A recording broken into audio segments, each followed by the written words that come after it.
에베소서 6장 10절부터 20절까지 말씀, 끝으로 너희가 주 안에서와 그 힘의 능력으로 강건하여 지고 마귀의 간계를 능히 대적하기 위하여 하나님의 전신갑주를 입으라.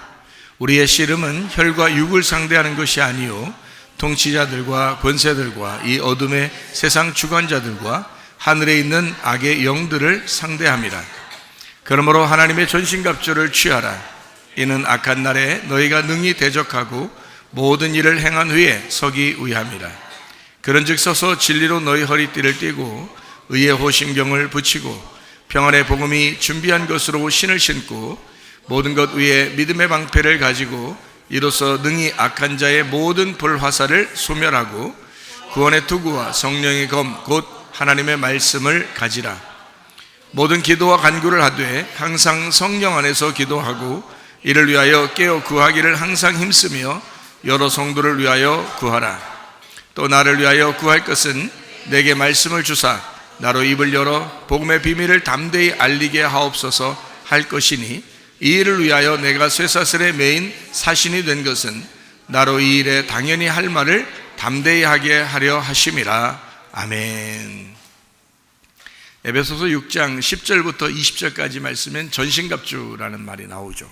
전신갑주라고 하는 것은 머리부터 발까지 다 이제 갑주를 입는 것을 전신갑주라고 이야기를 해요. 로마서 13장 12절부터 14절까지 말씀해 보면 밤이 깊고 낮이 가까웠으니 그러므로 우리가 어둠의 일을 벗고 빛의 갑옷을 입자. 낮에와 같이 단정히 행하고 방탕하거나 술 취하지 말며 음란하거나 호색하지 말며 다투거나 시기하지 말고 오직 주 예수 그리스도로 옷 입고 정욕을 위하여 육신의 일을 도모하지 마라. 여기서는 이제 빛의 갑옷이라는 말이 나오고 빛의 갑옷은 예수 그리스도다 이렇게 돼 있죠. 왜냐하면 예수 그리스도로 옷 입어라 하는 것이 빛의 갑옷을 너희가 입어야 된다. 어둠의 일을 벗어야 되고 빛의 갑옷을 입어야 된다 해놓고 주 예수 그리스도로 옷 입어라 이렇게 돼 있잖아요. 그러니까 그 그리스도가 예수 그리스도가 빛의 갑옷이라는 얘기죠. 그러니까 빛의 갑옷이라고 하는 건 여러분이 어떻게 빛이 막 나는 어떤 옷 이렇게 생각하지 말고 그런 상상하지 말고 예수님을 얘기하는구나 이렇게 하는 거예요. 그러면 반대로 예수님을 입어야 된다 그러면 뭐를 벗으라는 얘기예요? 어둠을 벗으라는 얘기죠. 그러니까 어둠이라는 게 누구겠어요? 예, 자기 자신이란 말이에요. 땅에 있는 나, 어둠을 벗어야 된다. 그리고 빛이라고 하는 하늘을 입어야 된다. 이제 이런 얘기가 되겠죠. 그죠? 그러니까 우리가 좀 성경을 보니까 좀 알겠죠. 그죠? 이렇게 쓴 이 사람들이 왜 이렇게 자유자재로 막 어둠과 빛을 막 나누고 빛의 갑옷 또 예수 그리스도 막 이렇게 막 쓰는데 이 사람들은 종횡무진 막 쓴단 말이에요. 편지를. 근데 그걸 읽는 사람들이 다 그때는 이해를 했다고요. 성경을 아니까. 근데 요즘에는 성경을 잘 많이 안 읽기도 하고 사람들이 우리 교회는 많이 읽지만 우리 교회 말고 다른 사람들이 많이 안 읽기도 하고 이런 설교를 많이 듣지 않고 그냥 좋은 얘기나 듣고 이러다 보면 성경을 모르잖아요. 그러니까 뭐가 뭔지 구분이 잘 안 되겠죠. 그래서 저는 이제 성경을 여러분에게 자꾸 얘기해 주는 이유가 성경을 자꾸 알게 되면 성경을 알면 성경이 속에서 자기한테 소화가 되고 그 말씀이 자기한테 역사를 하기 시작한다는 거죠. 누구의 말을 따라서 이렇게 움직이는 게 아니고 성경이 자기가 깨달아지는 그 은혜의 말씀이 자기 속에서 간직돼서 그 말씀이 그 말씀이 성령님이니까 자기가 경험된, 이해가 된 그 말씀이 성령님이거든요. 성령님이 오신 목적이 뭐예요? 말씀이라고 하는 예수님을 설명해 주러 오신 분이 성령님이시거든요. 그래서 진리의 성령이라고 그러고 그 진리 가운데 우리를 인도하신다. 그 진리가 예수님이잖아요. 예수님을 설명해 주려고 오신 분이 성령님이기 때문에 성령님이 이 말씀을 이제 깨달아지면 깨달아질수록 하나님의 성령이 여러분을 인도하실 거라는 거예요. 저는 그거를 확실히 믿고 알고 있기 때문에 여러분에게 성경 자체를 이해하라는 거예요. 성경 자체를 자꾸 가르쳐주고 이해시키면 하나님의 성령이 여러분을 직접 인도하실 것이다. 나는 이렇게 보는 사람이거든요. 그게 진짜 목사예요, 여러분. 목사한테 꼼짝 못하라 이런 게 아니라 말씀을 갖다가 줌으로써 그 말씀의 성령이 여러분을 스스로 인도하도록 그렇게 이제 인도하려고 하는 거예요. 그게 목사로서 자세, 양심상 저도 하나님 만나야 되니까 하나님이 너 어떻게 했냐 목회를, 너 설교 어떻게 했냐 했을 때 아실 거라고요. 주님이 제 마음을 아실 거라고요. 그래서 제가 주구장창 어려워도 사람들이 어렵다, 어떨 때는 뭐 너무 힘들다, 또 왜 이렇게 길게 하냐 뭐 이런 얘기를 할 때도 그래도 저는 이제 꿋꿋하게 이제 한단 말이에요. 성경을 자꾸 설명해 주려고 그렇게 한다고요. 다른 말 자꾸 안 섞고. 무슨 말인지 아시겠죠? 그래서 성경 자체를 설명하니까 오늘도 이 성경을 갖다 잘 여러분 이해하게 되면 바울이 이런 식으로 빛의 갑옷이 그리스도다라고 어둠을 벗어야 된다 할 때 그 어둠이라는 게 누구냐, 이걸 나란 말이에요. 나 거기 나라고 써놓지 않지만 어둠을 벗어야 된다라고 한 거고, 이걸 육신이라 그런 거예요. 그러니까 육신을 벗고 빛의 갑옷이라는 예수님을 입어라, 이건 영을 입어라는 뜻이죠. 그래서 육신을 벗고 영을 입어야 된다. 이 분명히 그 사이에 과정이 있다는 겁니다. 그러니까 어둠을 벗고 빛을 입는 그 사이에 과정이 있다는 거예요. 이 과정을 뭐라 그러냐면 성경적으로는 영적 전쟁이라 그렇게 말하는 것입니다. 영적 전쟁. 그러니까 이렇게 이제 설명을 해주면 여러분이 이 성경이 그렇게 완전히 반대로 어둠과 빛이라는 반대로 돼 있는데 그 가운데 뭐가 있구나. 그 가운데 어둠과 빛이라고 하는 것이 이렇게 나누어져 있으니까 그 가운데 이걸 전쟁이라고, 그래서 그 전쟁이 자꾸 나오는 게요. 그 뭘 전쟁하라고 그러냐면 나하고 그리스도, 나하고 예수님과의 전쟁, 땅과 하늘의 전쟁이라고요. 그래서 여기서 전쟁에서 반드시 어떻게 되느냐? 우리는 전쟁하면 무조건 승리하라고 그러잖아요. 전쟁하면 승리해야 된다. 뭐 전신갑주 입어라, 승리해야 된다. 전신갑주 입으라 그랬지 어디 승리하라고 어디 나와 있어요?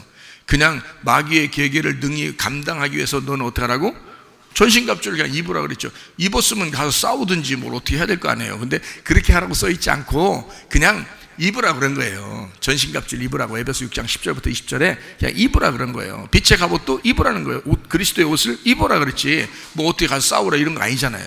그러니까 어둠과 가서 너희가 싸워라 어떻게, 그게 아니라 어둠 벗어버리려면 빛의 갑옷을 입어야 된다. 이게 그리스도를 입어야 된다는 것이고, 어둠을 너를 벗어버려야 된다 이런 말인데 그 사이에 어둠과 빛이라는 사이에 전쟁이 있다는 거예요. 그래서 이 전쟁을 이제 이야기하기 위해서 전신갑주 뭐 이런 식으로 한 거예요. 빛의 갑옷 뭐 다 전쟁용이잖아요. 전쟁하기 위해서 입는 거잖아요.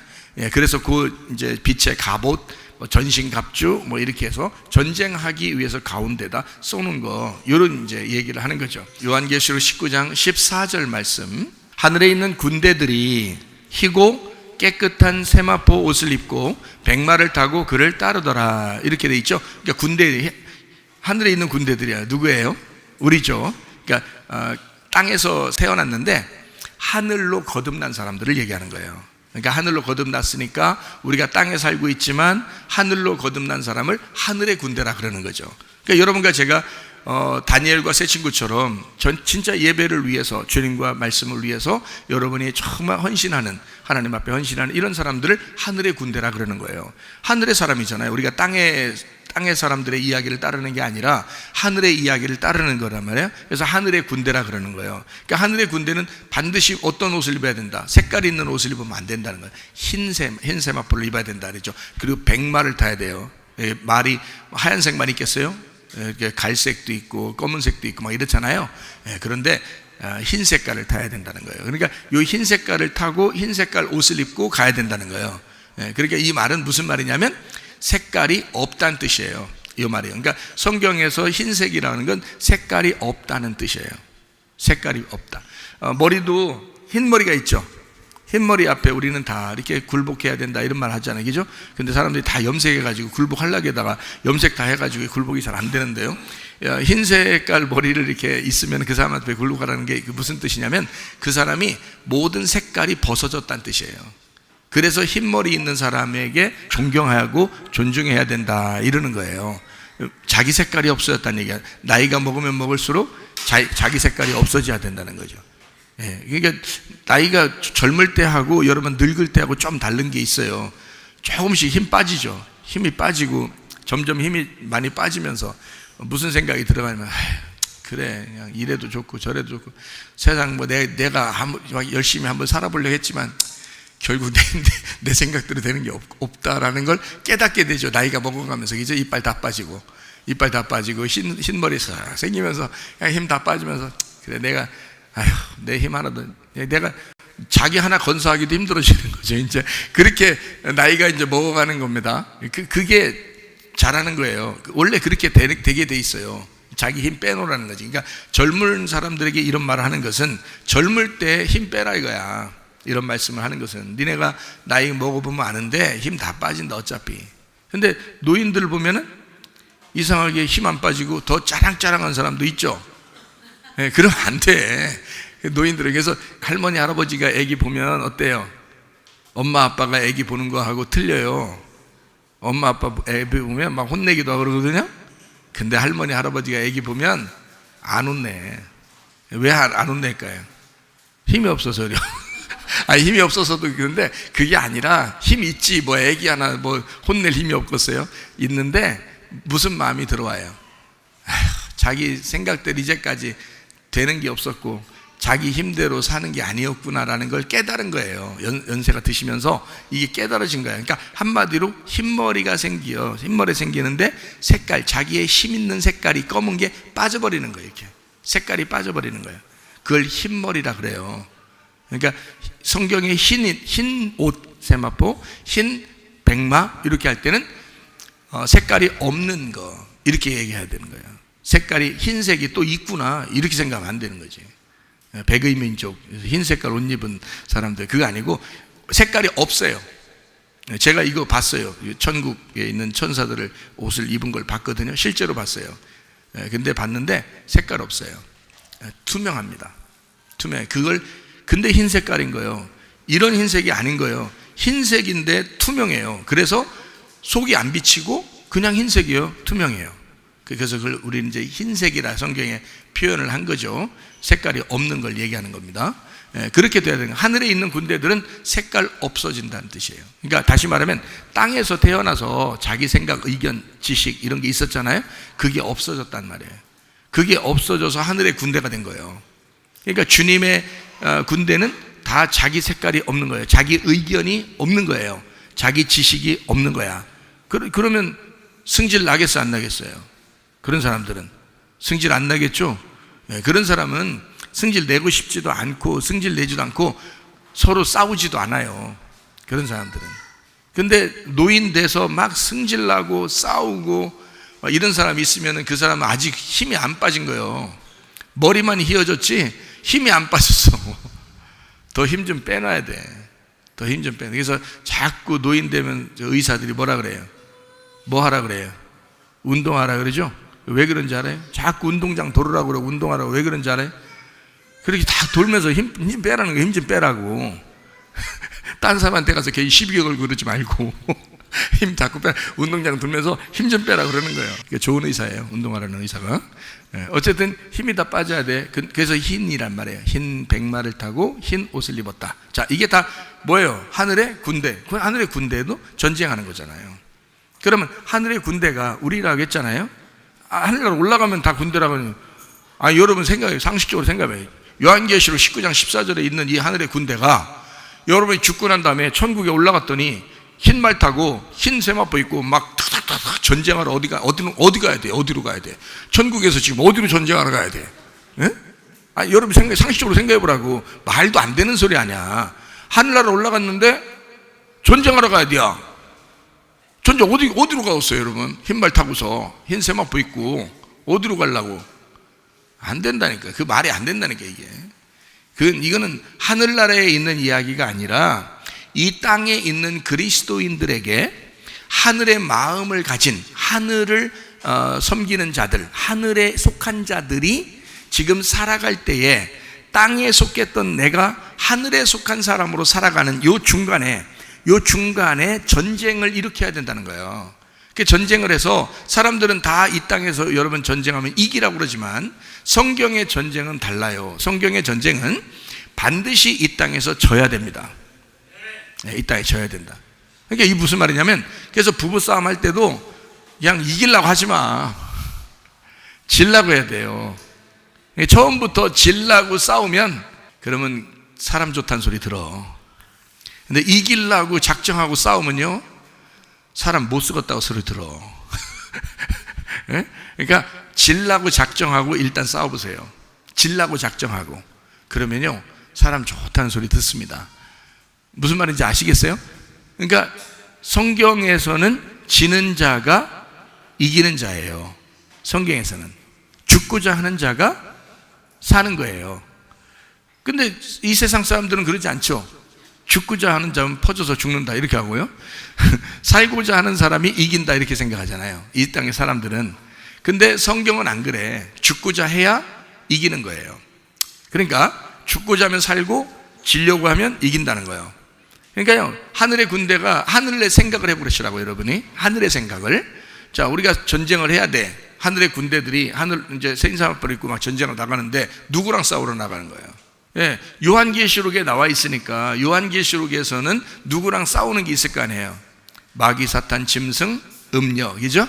예, 마귀, 사탄, 짐승, 음녀 이런 거잖아요. 그럼 마귀, 사탄, 짐승, 음녀가 어디에 속한 자예요? 땅에 속한 자예요. 땅에 속한 자를 그렇게 부르는 거예요. 마귀, 사탄, 짐승, 음녀. 지금 우리는 어디서 태어났어요? 땅에서 태어났잖아요. 땅에서 태어났는데 요한복음 3장에 보면 위로부터 거듭나야 된다 그렇게 말했죠. 물과 성령으로 거듭나야 된다. 그래야 하늘나라 간다 그랬잖아요, 그죠? 그러면 땅에서 태어난 내가 하늘에서 태어난 내가 돼야 된단 말이야. 그러면 땅에서 태어난 내가 하늘로 태어나야 되니까 그 중간에 싸움이 있어야 된다. 싸움이 있어야 된다. 이걸 전쟁. 그래서 네가 전쟁해야 돼. 그러면 너는 어떻게 돼? 누구랑 싸우는 거야? 땅에서 태어난 내가 하늘에 하나님하고 싸우는 거예요. 그러니까 내가 반드시 어떻게 해야 돼? 죽어야 돼. 반드시 져야 되는 거예요. 그래서 요한계시록에는 짐승, 음녀, 마귀, 사탄, 용 싹 다 잡아 족칩니다. 요한계시록에서 그거 다 족쳐버리고 그 다음에 이제 하늘의 사람들이 되고 이제 그러는 거예요. 천국이 열리고 새 하늘과 새 땅이 되고 이러는 거예요. 그러니까 이런 것들은 땅에 있는 것들이야. 땅에 있는 것들을 작살내고 하늘의 세상을 열어주는 거거든요. 무슨 말인지 아시겠죠? 자, 그러니까 우리는 지금 전쟁이라고 하는 것을 놓고 있다. 날마다 우리는 어떻게 해야 된다? 전쟁한다. 날마다 전쟁하는데 날마다 뭘 이기는 거예요? 내가 나를 이기는 게 아니야. 예수님이 나를 이기시도록 해야 된다는 거지. 내가 나를 이기는 게 아니죠. 그건 내 노력이지. 그래서 사람들은 자기가 노력해. 나 오늘 승질 좀 내지 말아야지 이러면서 오늘 뭐 어떻게 해야지, 내가 기도 좀 해야지, 오늘 내가 좀 착하게 좀 살아야지. 이거 다 자기 생각이 있을 수 있어요. 근데 자기 생각으로 하는 건 노력이고 그건 율법이고요. 주님께서 복음이 내 안에 들어와서 하나님의 사랑 때문에 내가 사람이 바뀌는 거예요. 그죠? 그리스도 하나님의 사람이 되는 거죠. 하나님의 그 사랑 때문에 내가 사람이 바뀌는 거예요. 그러면은 이겨지겠죠. 이겨지겠죠. 주님께서 나를 이기시니까 나는 지는 거고 주님이 나를 이겨지시는 거예요. 그러니까 나는 그냥 가만히 있는데 지는 거예요. 가만히 있는데 지는 거예요. 그러니까 이기려고 할 필요가 없어요. 그냥 가만히 있는데 지는 거예요. 그래서 어떻게 이겨요? 예수님을 못 이기지. 그러니까 예수님한테 죽임 당하고 지는 거예요. 그러면 나를 부활시키고 나를 살리시고 예수님과 함께 동행하도록 그렇게 만들어 주신다는 겁니다. 그래서 우리가 전쟁을 할 때 땅의 전쟁과 하늘의 전쟁이 있는데 다르다, 반대다. 땅의 전쟁은 내가 이겨야 되지만 하늘의 전쟁은 내가 져야 된다. 그래야 이기는 것이다. 아, 얼마나 역설적인 얘기입니까? 그죠? 굉장히 역설적인 얘기죠. 그러니까 내 노력으로 내가 좀 참아야지 이거 아니고요. 참아지는 겁니다. 그리스도가 내 속에 들어와서, 복음이 들어와서 내가 참아지는 거, 이래야 하늘의 사람이요, 하늘의 군대들이란 말이에요. 그러니까 전쟁을 이제 내가 패배하고 주님이 승리하도록 계속 주님을 높이는 거예요. 그래서 모든 무릎을 어떻게 해요? 예수님의 이름에 꿇게 하시고, 모든 무릎이라고 했지만 결국 뭐예요? 나의 무릎을 주님 앞에 꿇게 하셔서 예수 그리스도를 높여가 지극히 높여서 내가 굴복함으로 하나님의 아버지께서 영광을 받으신다는 거예요. 우리 예수님한테 내가 굴복함으로 그렇게 되죠. 이게 빌립보서 2장에 나오는 말씀입니다. 그러니까 내가 예수 그리스도 십자가의 그 죽음 앞에 내가 굴복해. 그 죽음 앞에 하나님, 내가 죽어야 될 자리에 주님이 죽으셨구나. 그러면서 내가 날마다 그 예수님의 십자가를 붙들고 그 예수님의 그 십자가에게 나가는 거예요. 그게 유월절이라고 그랬죠, 그죠? 어린 양의 유월절, 십자가로 나가는 거예요. 그게 몇 시에 일어났다고요? 오전 9시에 3시에 일어났다고. 3시에 사도행전 2장에 나오는 얘기죠. 그래서 오순절날 3시에 그런 성령의 충만함이 이루어졌다. 낮술 취하게 되었다. 한마디로 달콤한 포도주에 취하게 되었다. 예수 그리스도의 그 포도주에 취해서 성령의 충만함으로 그들이 살게 되었다. 그런 사람이 3,000명이나 되더라. 이제 사도행전 2장에는 쭉 그런 이야기들이 나오고 있죠. 그게 오순절 날이란 말이에요. 그러니까 그것이 왜 3,000명이 구원받았다고요? 출애굽기 32장에 3,000명이 죽임을 당해서 3,000명이 죽임당하고 사도행전 2장에 3,000명을 구원시켜서 하나님이 이것을 완전히 반대로 역전시켰다. 역전시키시는 하나님이요. 그러니까 우리 자신들에도 내가 죽으면 예수 그리스도가 살아나셔서 부활하셔서 내 속에서 내가 살아가도록 하는 거죠. 주님의 힘으로 살아가도록. 그러니까 내가 죽고 주님이 살아가도록, 나의 3,000명은 죽고 나의 3,000명이 부활하여 살아가는 거죠. 그것이 사도행전 2장과 출애굽기 32장의 내용이란 말이에요. 이렇게 딱 맞춰놓은 거예요. 말씀을 거기다가 성경이. 그러니까 성경은 막 허투루 쓴 게 아니에요. 다 맞춰서 놓고 쓴 거예요. 그래서 그렇게 나오는 거야. 여러분을 그러니까 무섭게 막 만들려고 그렇게 하는 게 아니고. 그래서 3시에, 그러니까 아침 일찍 9시부터 하나님이 성령의 시작, 성령의 충만이 시작되도록 해서 그 다음에 성령의 역사를, 세계의 역사를 쭉 움직입니다. 그래서 3시, 6시, 9시, 11시, 지금 11시까지 온 거예요. 우리나라에까지 복음이 전파됐다는 얘기는 예루살렘과 온 유대와 사마리아와 땅끝, 지금 우리가 땅끝, 변동, 변두리, 여기 땅끝까지 복음이 증거된 거거든요. 여기를 우리가 지켜야 되는, 어떻게든 우리가 끝까지, 끝이니까, 이가 땅끝이니까 땅끝에서 우리 주님을 찬양하면서 우리가 여기서 이어서 다 이 성경을 마무리하는 거예요. 우리가 여기서. 그러면 이제 얼마나 성경대로 이루어지는 거겠어요, 그죠? 예루살렘과 온 유대와 사마리아와 땅끝 다 여기서 이제 복음을 마지막 우리가 지키면서 예배 드리면서 순교하고 다니엘과 새 친구처럼 예배 드리다가 그렇게 기도하다가 주님 만나는 것입니다. 그러면 이 성경이 완성되는 거예요. 이게 굉장하죠, 성경이. 그래서 하나님의 성령의 그 시작, 성령의 시간이 시작됐다라고 하는 것을 우리가 마태복음 20장을 통해서 이게 3시, 6시, 9시, 11시에 품꾼들을 구하는, 그러니까 그 품꾼은 예수를 모르는 사람을 얘기하는 게 아니에요. 예수를 알고 성령 받은 사람들을 표시해서 일부러 예수님이 얘기하는 겁니다. 쭉 설명하는 거예요. 그러니까 예수님이 그냥 비유로 설명할 때는 뭔가 성경을 이렇게 뭔가 설명하기 위해서 머릿속에 이게 하고서 생각을 다 하고 앞뒤를 재고 딱 설명하는 거지, 그 비유를 얘기하는 거지 그냥 막 얘기하는 거 아니에요. 그냥 뭐 입에서 나오는 대로 뭐 이야기거리 그냥 꺼내느라고 뭐 얘기하고 그런 거 아니에요. 부자와 거지 나사로도 이게 다 머릿속에 생각하고 얘기하는 거예요. 선한 사마리아인도 다 생각하고 얘기하는 거예요. 예수님이요. 그렇게 머리에 생각하지 않고 그냥 얘기에 막 나오는 대로 하는 그런 거 하면 우리하고 똑같게요.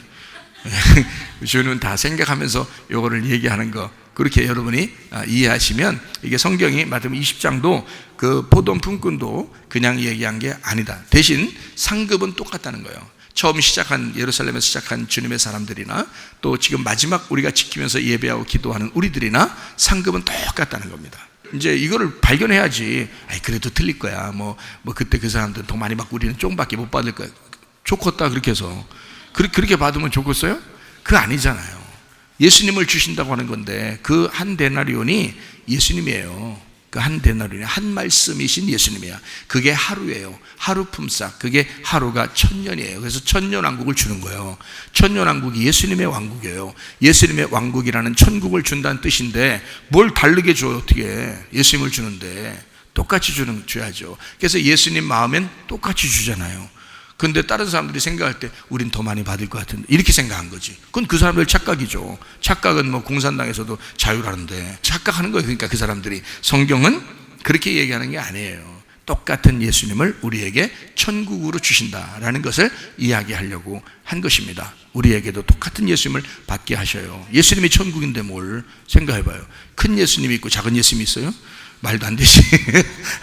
예, 그러니까 똑같은 전국이에요. 그걸 주시는 거예요. 저는 그렇게 믿습니다. 왜냐하면은 저는 뭐 다른 사람들은 순서 이게 있다고 그러는데, 그렇게 하나님이 상급을 주실 것 같으면요, 여러분 자녀 낳으면 여러분 같으면은 뭐 첫째니까 좀 더 사랑스럽고, 뭐 둘째니까 뭐 시원찮고, 이렇게 여러분 같으면 그렇게 생각할지 모르지만, 우리 하나님은 여러분을 시원찮게 생각하지 않습니다. 여러분을 베드로와 같이 생각하고 여러분을 바울과 같이 생각하신단 말이에요. 그게 맞죠.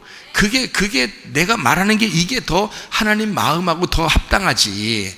왜 이런 얘기를 안 듣고 딴 얘기를 자꾸 듣냐고. 이게 맞는 얘기지. 자녀들을 여러분이 자꾸 비교해서 큰 놈이니까 좋아하고 두 번째 별로고 저건 더 시원찮고 이렇게 대충 생각하니까 여러분같이 생각하니까 하나님을 여러분같이 생각하면 안 되지. 하나님은 그렇지 않다니까요. 저는 어릴 때부터 우리 그 딸하고 아들을 똑같이 생각했습니다. 선물도 똑같이, 뭘 해줘도 똑같이, 항상 똑같이 했어요.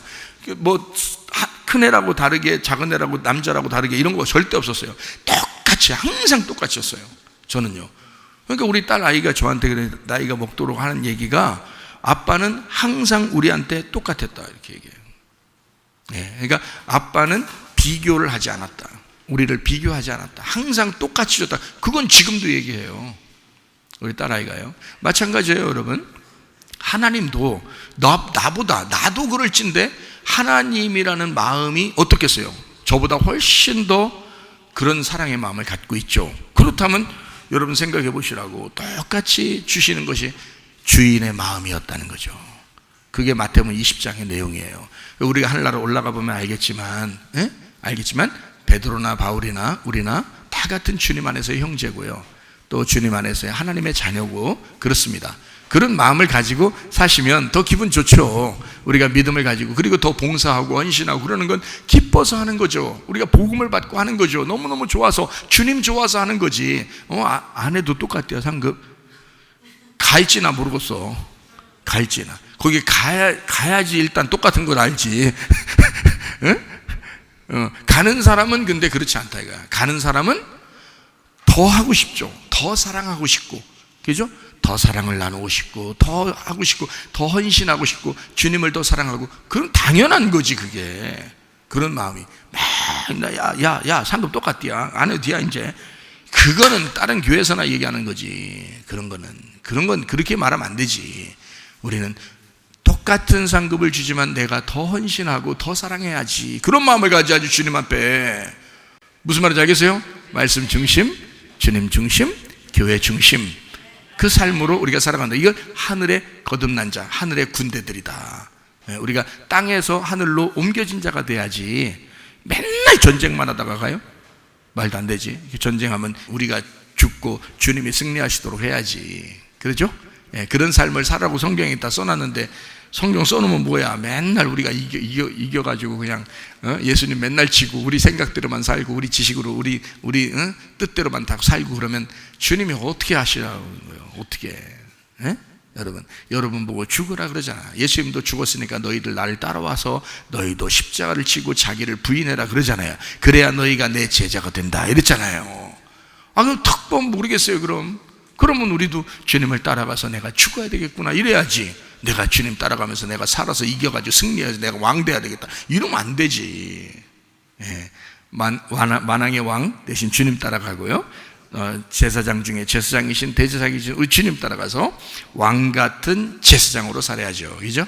그렇게 왕같은 제사장으로, 주님 나라에 가면 왕같은 제사장이 된다. 그렇게 우리가 사셔야 된다, 이런 말입니다. 자, 우리가 이제 옷에 대해서 알겠죠, 그죠? 다 흰 세마포가 뭔지 알겠죠? 백마가 뭔지 알겠죠? 그게 빛의 갑옷이란 말이에요. 그게 전신갑주란 말이에요. 그러니까 그건 언제 있는 거라고요?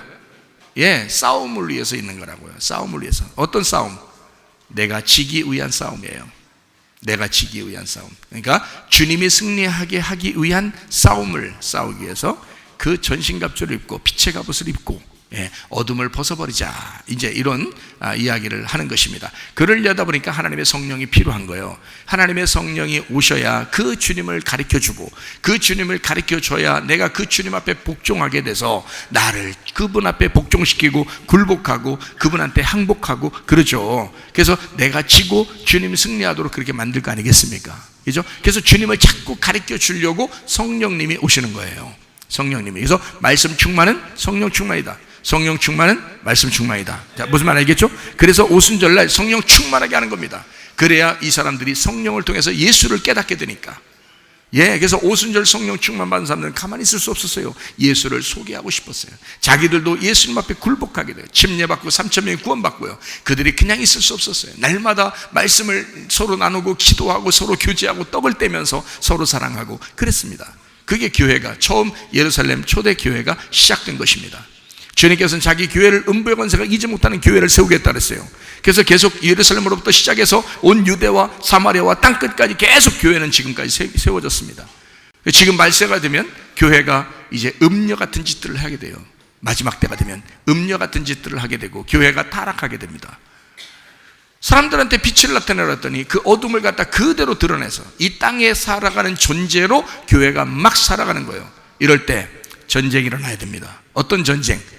빛의 갑옷을 입은 자들과 어둠을 입은 자의 전쟁이에요. 그게 어디에 있다고요?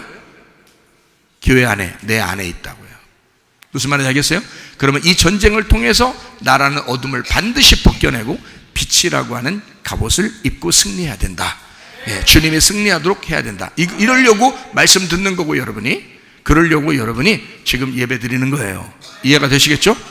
자, 그러면 우리가 이제 성경을 좀 더 우리가 볼 수 있도록 하겠습니다. 사도행전 2장 17절 말씀, 하나님이 말씀하시기를 말세에 내가 내 영을 모든 육체에 부어주리니 너희의 자녀들은 예언할 것이요 너희의 젊은이들은 환상을 보고 너희의 늙은이들은 꿈을 꾸리라, 이렇게 되어 있습니다. 이게 어디에 나와 있는 얘기예요? 이게 요엘서 2장 28절에 나와 있는 얘기예요. 그 후에 내가 내 영을, 그 후에라고 하는 게 지금 사도행전 2장에서는 말세라 그런 겁니다. 그죠? 자, 그 후에 말세에 내가 내 영을, 그래서 옛날 성경에는 말세라고 써 있어요. 지금은 이제 그 후에라고 써 있는 거고요. 그래서 요엘서 2장 28절에 자, 뭐라고? 그 후에 내가 내 영을 만민에게 부어주리니 너희 자녀들이 장래일을 말할 것이고 너희 늙은이는 꿈을 꾸고 젊은이들은 이상을 볼 것이다, 이랬어요. 나이가 드신 분들이 생각할 때, 요즘 내가 꿈을 많이 꾸는 게 꿈을 많이 꾸는 게 그래서 저기 성경에 나와서 그러는 거구나 라고 생각할지 모르지만 그런 거 아니에요. 이게 지금 성경에서 있는 거는 하나님 말씀을 해석하는 걸 얘기하는 거예요. 마지막 때에 하나님의 말씀이 풀어진다는 겁니다. 이게요. 그래서 노인이라고 꿈 많이 꾸고, 애들은 꿈 많이 꾸고, 애들도 꿈 많이 꾸죠. 젊은 애들도 꿈 많이 꾸고, 꿈 많이 꿉니다. 왜냐하면 살아온 게 많으면 꿈이 많아져요.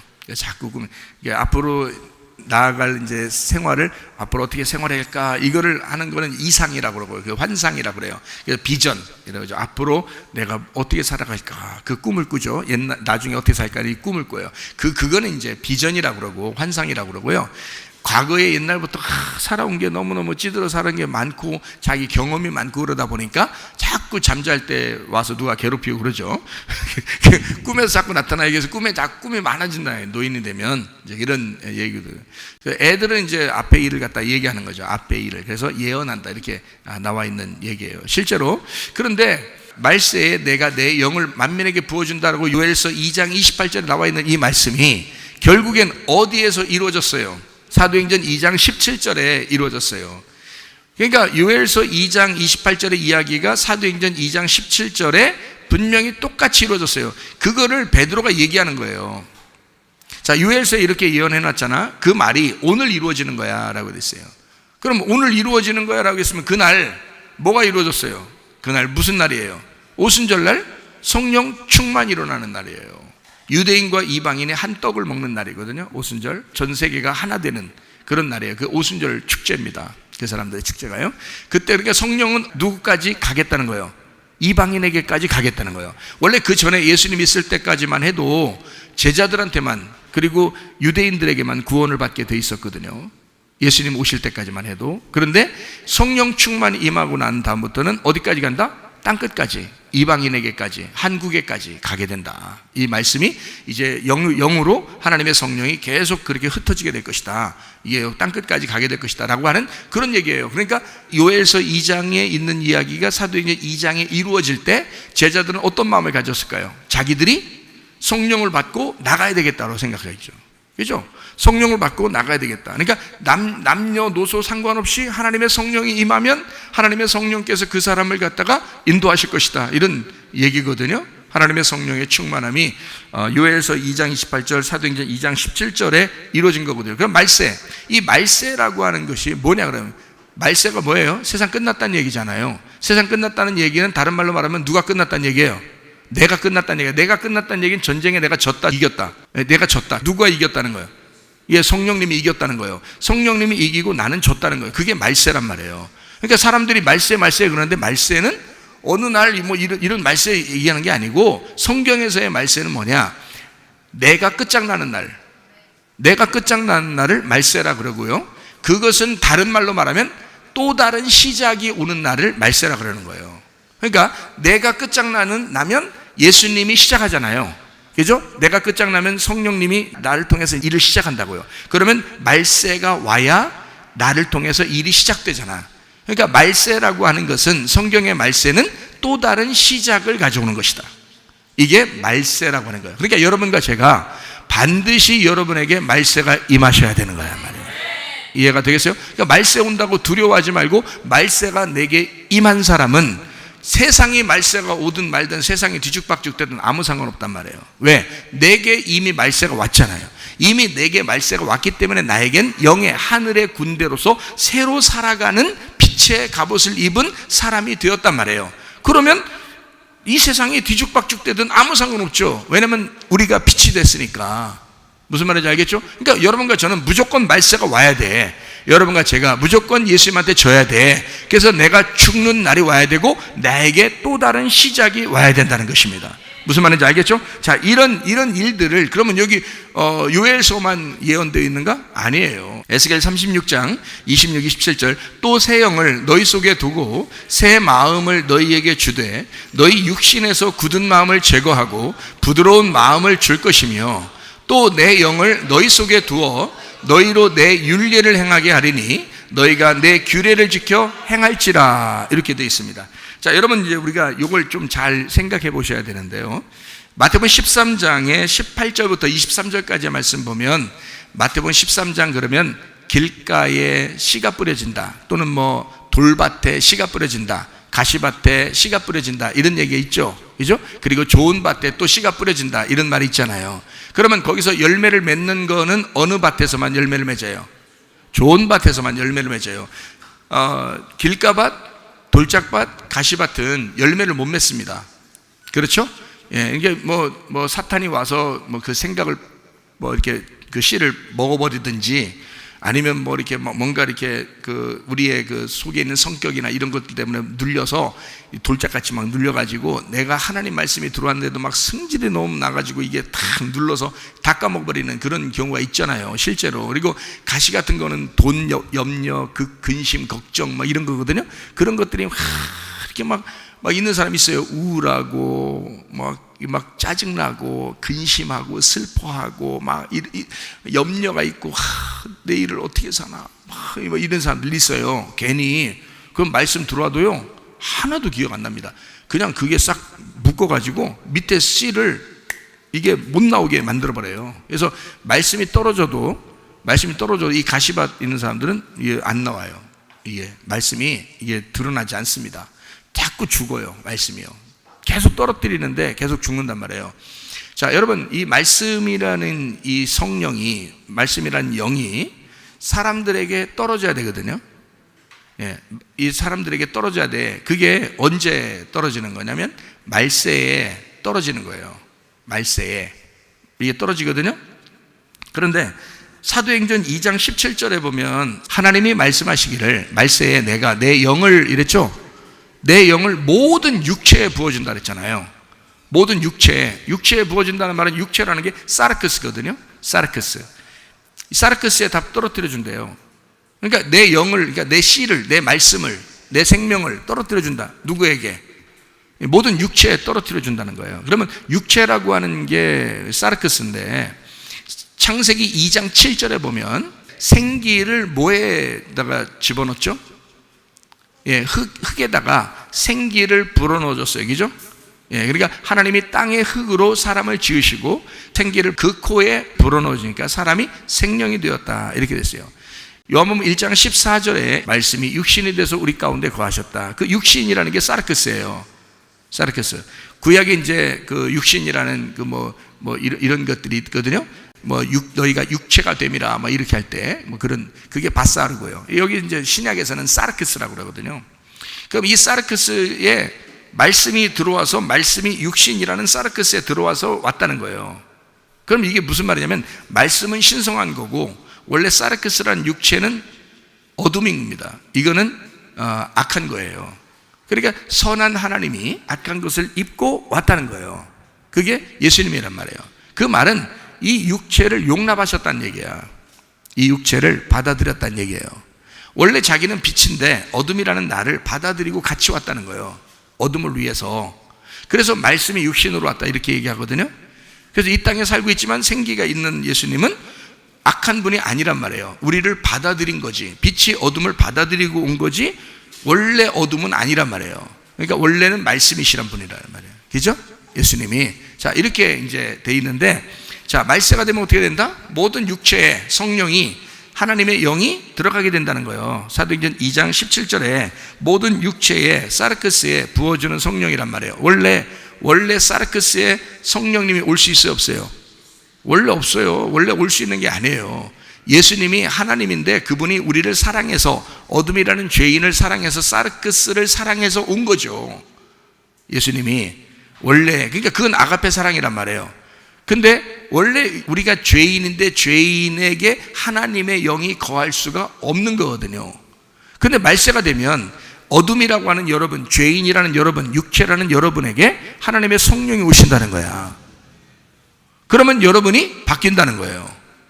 여러분은 육신이고 죄인이고 어둠인데 하나님의 성령이 오신다는 거예요. 그게 말세에, 하나님의 그 때가 이르면, 그게 오순절 날이에요. 오순절 이후에는 누구에게나 마찬가지예요. 그러니까 성령이 오시고자 하는 곳에는 무조건 가십니다, 하나님은. 그래서 너희들이 죄인인데 어둠인데 상관없이 하나님의 성령이 들어가시겠다는 거예요. 그러니까 말씀이 육신이 되게 만들겠다는 거죠. 무슨 말인지 알겠어요? 육신이라는 너에 성령이 들어와서, 말씀이 들어와서 말씀이 육신 되겠다는 거예요. 그러면 여러분의 삶이 누구랑 똑같아지는 거예요? 예수님의 삶과 똑같아지는 거예요. 예수님이 옛날에 그렇게 왔잖아요. 이해가 돼요? 예수님이 말씀이 육신 돼서 오셨잖아. 그러면 우리가 성령이 우리 속에 들어오면, 나 같은 육신에게도 성령이 들어오시면 우리가 완벽한가요? 우리 몸이 무슨 완벽하냐고, 아니잖아. 근데 성령이 들어오시면 말씀이 육신 되는 거라고. 그러면 말씀이 육신 되신 예수님이 사는 것과 지금 내가 말씀이 육신 안에 들어와서 내가 살아가는 것은 똑같다는 거지. 똑같아진다는 거죠. 그러니까 여러분과 제가 하나님의 아들로 살아가게 만들어 주겠다는 거예요. 그게 성령의 충만입니다. 성령 충만. 그러니까 성령이 들어오시면 그런 일을 하시겠다는 거야. 여러분은 형편없지만 하나님의 성령이 여러분을 통해서 일을 하시겠다는 거야. 여러분 안에서. 무슨 말 알겠죠? 그러니까 우리는 연약하지만 하나님의 성령이 일하실 수 있도록 나 자신을 이제 패배시키고 주님이 승리하시도록만 하시면 되는 거예요. 그게 전쟁이라니까. 전쟁이라는 건 지려고 하는 거예요. 이게 전쟁이라는 건. 이 땅의 전쟁은 다르죠? 이기려고 전쟁하잖아. 우리는 어떤 전쟁을 해야 된다고? 하늘의 전쟁이니까 우리는 지려고 해야 된다는 거야. 지려고 하는 전쟁을 해야 된다는 거야. 누구한테? 예수님에게. 무슨 말 알겠죠? 그래야 하늘 군대가 된단 말이에요. 그래서 예수님이 왕이시고 우리는 그 군대로서, 하늘 군대로서 따라가는 사람이 된다는 거죠. 흰세마포 입고 흰 말 타고. 무슨 말인지 아시겠죠? 예, 그게 요한계시록 19장 14절의 내용이란 말이에요. 자, 말세에 주님의 영이 오신다. 이거를 에스겔서 36장 26, 27절에는 뭐라고 되어 있다고요? 예, 새 영을 너희 속에 둔다는 거야. 그러면 옛날에는 어떤 영이었다는 거야? 새 영을 주시겠다는 게 있으니까. 예, 헌 영이었다는 거죠. 새 책 받으면 좋죠. 그러면 헌 책 다 버리죠. 그죠? 예, 똑같은 거야. 예? 예, 다 그렇게 얘기했어요. 옛날에 다. 이제 새 책 받았냐? 헌 책 버려라. 이렇게 했어요. 다. 그러면 새 영을 너희 속에 두고 했으면 헌 영을 헌 영이, 옛날 헌 영이 있었다는 얘기야. 그걸 옛 영이라고 그러는 거야. 그죠? 옛날 나라는 거야. 근데 새 영을 너희 속에 주겠다는 거야. 그러는 새 영을 너희 속에 준다는 말은 뭐예요, 그럼? 이게? 하나님의 성령이라 그러면 27절이 안 맞죠. 27절에는 뭐라고 돼 있어요? 또 내 영을, 또 내 영을 너희 속에 둔다 그랬잖아. 그러면 26절에는 뭐라고 돼 있다고? 새 영을 주겠다고 했고, 그죠? 새 영을 주고, 또 27절에 또 내 영을 주겠다는 것은 하나님의 영을 주겠다는 얘기고, 그게 성령을 준다는 얘기죠. 27절이 성령을 준다는 얘기잖아. 그러면 26절은 성령이 아니고 영을 새롭게 한다는 얘기잖아. 그죠? 영을 새롭게 한다는 얘기는 옛날 헌 영이 있었다는 얘기야. 헌 영은 왜 헌 영이 됐어요? 선악과 먹고 헌 영이 됐었단 말이야. 그게 죽은 영이었단 말이에요. 죽은 영이었으니까 예수님이 죽으셔야 이 영이 새로워진단 말이에요. 그러니까 예수님이 죽으시고 새로운 영이 되면 그 다음에 네 마음을 다 고르게 만들어서 그 다음에 하나님의 성령이 들어오겠다는 거야. 무슨 말인지 아시겠어요? 예, 그러니까 예수님의 십자가의 예수를 통해서 너희에게 씨를 뿌리겠다는 겁니다. 씨는 먼저 뿌리겠다는 거야. 씨를 뿌리는데 어느 밭에다 뿌리는 거야? 길가밭, 돌짝밭, 가시밭에 뿌려서 이게 효과가 있어 없어? 있어. 왜냐면 길가밭, 돌짝밭, 가시밭에 뿌려서 이게 좋은 밭 돼야 되는 거거든요. 그러니까 요거를 새 마음을 줘서 육신에서 굳은 마음을 제거해야지. 그게 돌짝밭을 제거하고 가시밭을 제거하고 길가밭을 제거하는 마음을 주겠다. 뭐 어떻게 되면 예수가 죽으면 너희가 새로운 영이 들어와서 너가 죽었던 영이 살아나 산 영이 되어서 영의 삶이 무엇인지를 깨닫게 된다는 거야. 그러면 이게 깨달으면 깨달을수록 이 씨가 예수님의 말씀이 우리에게 들어오면서 이 새로운 영이 이거를 야금야금 먹어버린단 말이에요. 이해가 된단 말이에요. 점점 이해가 되면서 내 마음이 어떻게 돼? 부드러워지는 거야. 점점 좋은 밭이 되는 거야. 그러면 이제 좋은 밭에다가 뭐가 들어온다는 거야? 성령이 열매를 맺는 거지. 무슨 말인지 아시겠어요? 예, 그러니까 예수님이 죽으시면서 십자가에 죽으시면서 길가밭, 돌짝밭, 가시밭에 하나님의 말씀이라는 영을 뿌려. 그게 새로운 영이에요. 그러니까 예수님이 죽으셔야지 오는 게 새로운 영이에요. 원래는 우리는 죽은 영이었어요. 죽은 영이었는데 예수님이 죽으시면서 우리 영이 살아난 거예요. 우리 영이 살아난 거라고. 그러니까 죽었던 영이 살아나면서 뭐가 오신다는 거야? 우리 영 안에 마음을 부드럽게 만들고 하나님의 영이 오시겠다는 거야. 무슨 말인지 알겠어요? 자, 그러면은 씨가 원래 내 길가밭, 돌짝밭, 가시밭에는 이게 씨가 심겨지지 않죠. 씨가 안 심겨지니까 성령의 열매가 있겠어 없겠어? 없죠. 그러니까 믿음에 대해서 행함이 나타나 안 나타나? 안 나타나. 그래서 믿음은 행함이 있어야 그 믿음을 완전케 되는데 행함으로 믿음이 온전하게 되는데 행함이 안 나타나는 거예요. 여러분, 그러니까 교회는 다니고 믿음은 있다고 하는데 행함이 안 나타나요. 그러니까 믿음이 있는지 없는지 온전하지 않는 거야. 이 야고보서 2장에 행함이 없는 믿음은 죽은 거니까. 있으나 씨가 있긴 있지만 돌의 밑에 가려져 있다고요. 가시에 가려져 있다고. 길가밭에 그냥 떨어져서 언젠가라도 그냥 누가 마귀가 그냥 먹어버리면 아무 생각이 안 난다고. 그러니까 이런 사람들은 열매가 없는 거예요. 한마디로 말하면 믿음의 행함이 안 나타나요. 믿음의 행함이라고 했습니다. 제가 믿음의 행함이 안 나타난다는 거예요. 다시 말하면 믿음이 없는 거예요. 안 믿어져요. 그리고 자기가 기도해도 안 될 것 같고, 예, 그러니까 믿음이 안 나타나요. 그리고 교회에서 뭐 봉사하라고 해도 억지로 하는 거예요. 그냥 해야지 천국이나 좀 갈 것 같고 이런 식으로 하는 거예요. 그게 아닌데 진짜 복음으로 해야 되는데 기쁨으로 해야 되는데 그게 안 되는 거예요. 잘 자기가. 그러니까 불만, 불평, 뭐 짜증, 원망 이런 게 계속 자기도 모르게 나타나요. 이게 왜 그래? 이게 씨가 이게 가려져서 안 나타나서 그런 거예요. 열매가 안 나타나. 다시 말하면 믿음에 대한 행함이 안 나타나요. 그러니까 사람들에게만 잘 보이려고 하는 거죠. 나 씨 떨어졌다, 씨가 왔다, 나 예배 잘 드린다, 말씀은 받았다, 말씀 들었다, 나 말씀 많이 듣고 있다, 뭐 이렇게 되는 거죠. 교회 예배 많이 드렸다, 나 기도 많이 했다, 이런 거죠. 그 믿음의 행함이 아니고요. 자기를 나타내고 싶고, 율법을 나타내고 싶고, 다른 사람이 자기 알아주면 굉장히 기분 좋고, 괜히 제가 뭘요 그러면서 뒤에서 입이 이렇게 걸리고 올리고 이렇게 된단 말이에요. 자기도 모르게. 왜? 결핍이 너무 많아서 그런 거예요. 결핍이. 시편 23편 1절에 여호와는 나의 목자시니 내게 부족함이 없으리로다. 결핍이 사라진 거예요. 예수님이 나의 주인 되시고 목자 되시면 특징 한 가지 뭔지 알아요? 결핍이 사라집니다. 누가 나를 알아주는 게 중요한 게 아니에요. 주님과 나의 관계가 중요한 거지. 이해가 되시겠습니까? 그러니까 사람들은 다 사람 눈치 보며 살아. 사람 눈치 보며 그거 다 결핍이 있어서 그래. 칭찬받고 싶어서, 잘 보이고 싶어서.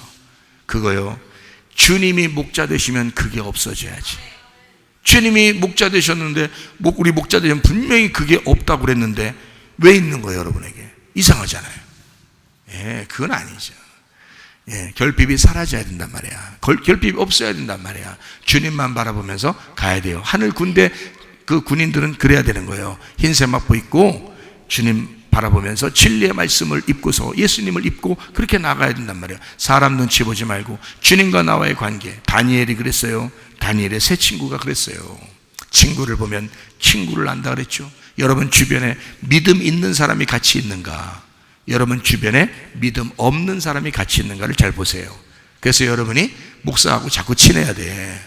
목사하고. 그래도 우리 교회에서 목사 그래도 믿음 있는 사람이잖아요. 그래도 그러면 목사하고 자꾸 친해야 돼. 아, 나 목사님하고 친해. 그러면 되는 거야. 그래도 자기는 아직 별로 안 해더라도 나 그래도 목사님하고 친해. 그 사람은 별로 변함이 없어. 그래도 변질이 잘 안 돼. 근데 옆에서 목사 같은 사람이 같이 옆에 없으면요, 지 혼자 생각하다가 지 혼자 승질내다가 지 혼자 짜증내고 지 혼자 원망하고 지 혼자 실망하고 지 혼자 딴 사람 안 알아준다고 그러다가 그냥 실망해버려요. 그리고 막 나가 떨어져 버려요. 마귀에게 막 농락당합니다.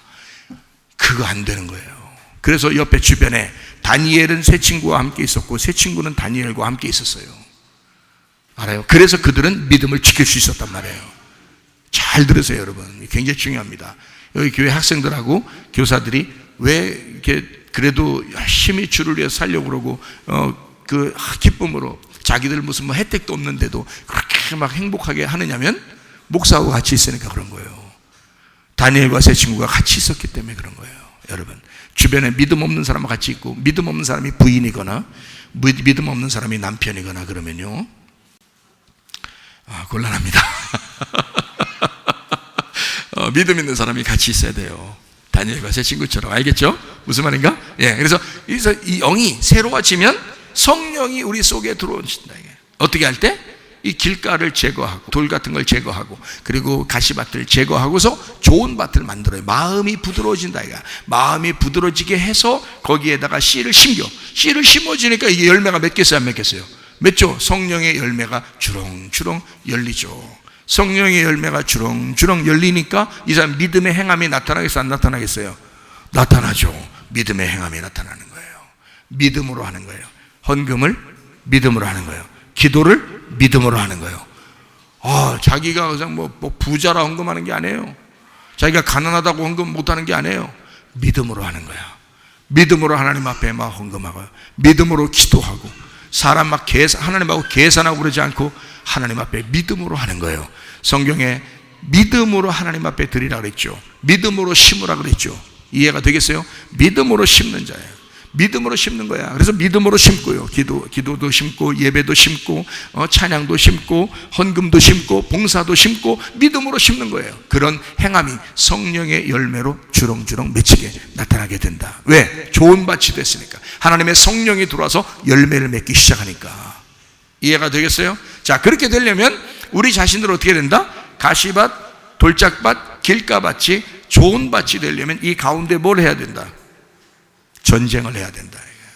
전쟁을 해야 되니까 무슨 옷을 입어야 돼? 빛의 갑옷, 전신갑주, 흰 세마포를 입으셔야 된다. 어떤 건지 아시겠죠? 깨끗한 말씀이 들어와야 된단 말이에요. 깨끗한 말씀 예수 그리스도가 들어와 내가 이 세상을 살면서 혼합된 그런 생각과 지식과 이런 노력 이런 것들이 내 속에 있었던 이 말씀들이 제거가 돼. 그리고 그것을 패배시키고 깨끗한 흰 세마포의 말씀, 진리의 말씀이 자꾸 내 속에 들어와서 이 어둠을 빛으로 바꾸어 살아가게 되는, 땅에서 있는 사람이 하늘로서 살아가게 되는 사람이 된다. 그러면 거듭난 사람, 다시 태어난 사람이 된다. 그러면 믿음의 행함이 있는 성령을 받은 사람의 삶을 살게 된다는 거야.